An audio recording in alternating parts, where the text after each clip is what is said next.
Orang itu tidak tahu dia sedang didoakan, maka berkatalah malaikat ketika mendengarkan doa itu. Apa kata malaikat? Amin walaka bimislin.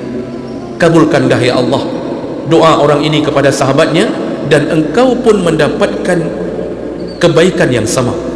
Sampai segitu bahagianya malaikat. Orang-orang yang mendoakan orang lain diaminkan oleh malaikat, lalu didoakan semoga engkau pun mendapatkan kebaikan yang sama. Makanya ini menjadi rahasia. Kalau kita ingin dapat sesuatu yang baik, banyak-banyaklah berbuat baik kepada orang, banyak-banyaklah doakan kebaikan.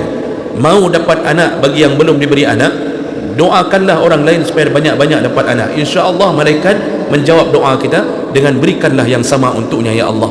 Mau kita pintar, doakan teman-teman kita pintar. Mau kita kaya, doakan orang lain kaya. Malaikat yang jawab walaka bimislin, engkau pun dapat perkara yang sama.